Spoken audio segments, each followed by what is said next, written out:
With week one of the college football season finally upon us, we've got to talk about some of the games this weekend. And one of the games I really want to talk about is a game I don't think will be particularly close, but I'm very interested to see how this team comes out, especially with so many expectations being placed upon them in the 2021 season. And that game is the Oklahoma Sooners versus Tulane.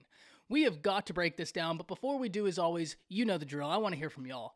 Hop down to the comments, give me a Y for yes or an N for no. Do you believe the Sooners will be looking to make a statement in week one of the college football season? Let me know what you're thinking. If you are new to the channel, be sure to subscribe. Hit that bell notification. I do constant college football content. You don't want to miss any of it. And if you enjoy this content, be sure to like and comment down below because those interactions are massive to content creators such as myself. But with all that being said, let's hop into this. And like I said at the beginning, I don't expect this to be a particularly close game, but it's a game I'm very interested in because of the hype and expectations OU have placed upon them in 2021.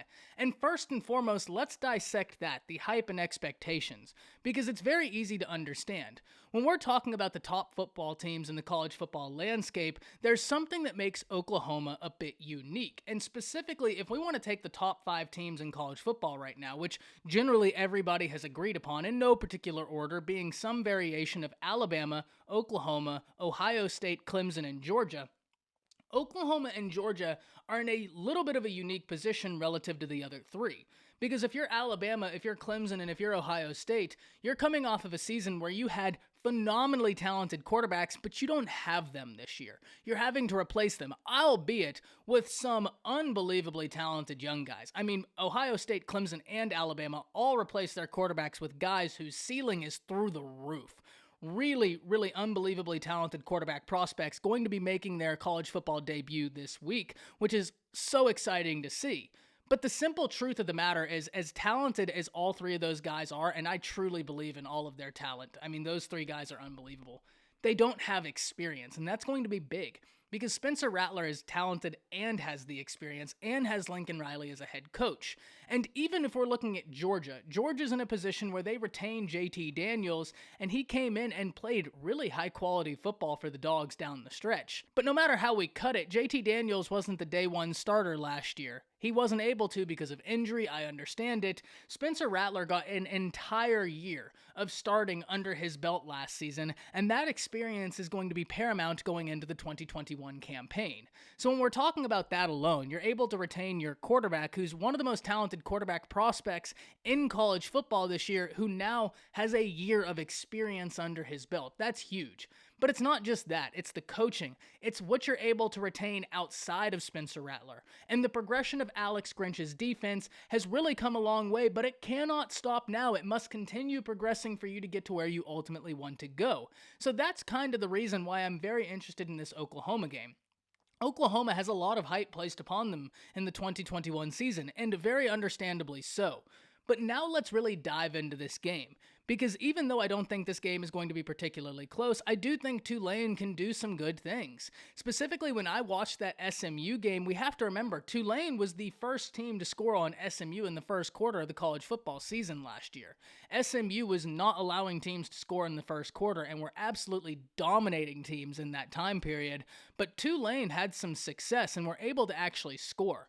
And when things are going right for Tulane, they're a football team that has some guys that have talent. They can hurt you.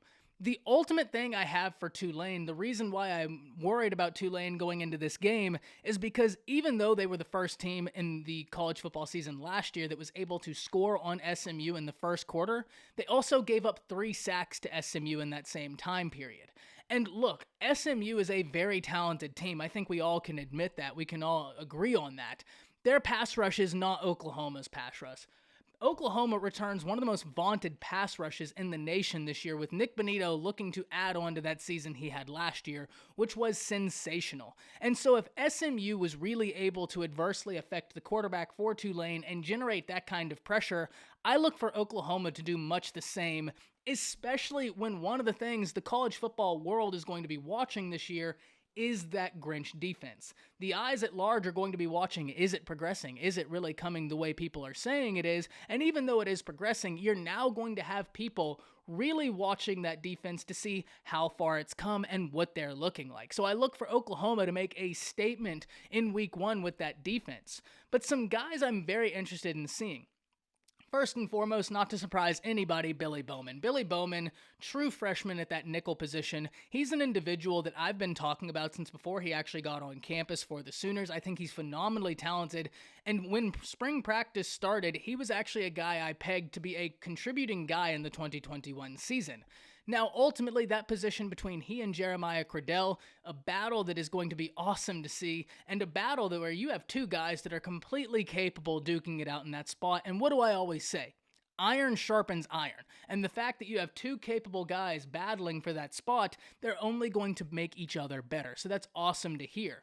But against Tulane, I expect we'll see a lot of Billy Bowman, and I expect him to have a big day. I'm really excited to watch him play. I'm excited to watch the defense play at large, but I'd be lying if I said I also wasn't very excited to see what true freshman Billy Bowman is going to do in that defense with his first college football game. It's one of the things I'm very much looking forward to.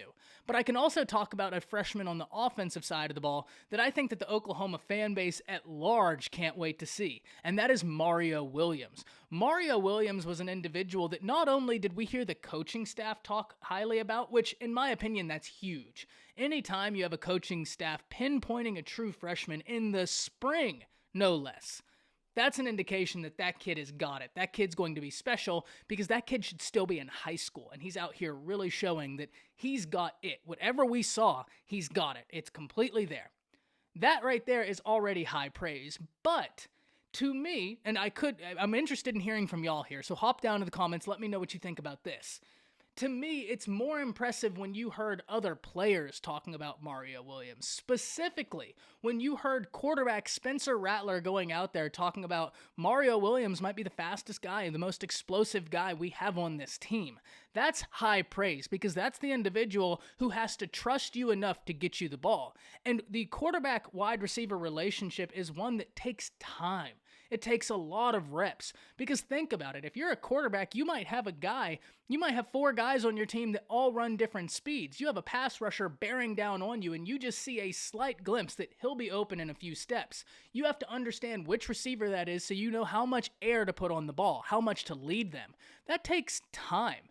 Those reps don't come easy. The fact that early on in the spring, you have a very talented quarterback identifying a true freshman in a wide receiver room that's stacked, that to me says it all. Mario Williams is a guy I really cannot wait. The last player I want to talk about, once again, not a surprise. I'm sorry to bore you. You've heard me say it before. Eric Gray.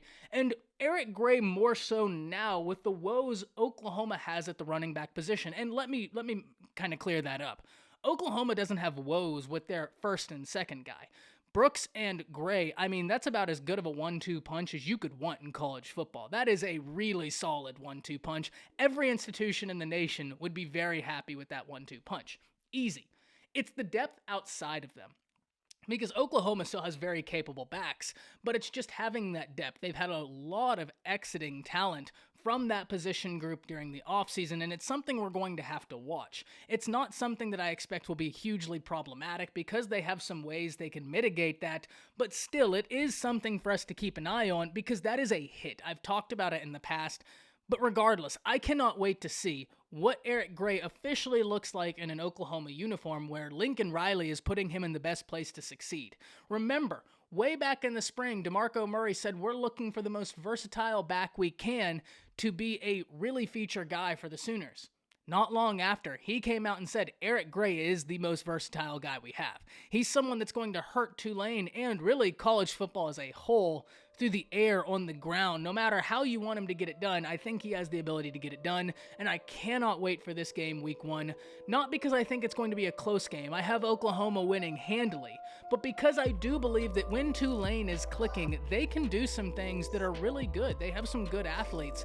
It's just, can Oklahoma's defense affect the passer? And I don't see any reason as to why they can't. I think the pass rush for Oklahoma is going to have a huge day. Hop down to the comments, let me know what you're thinking. That's it. See ya.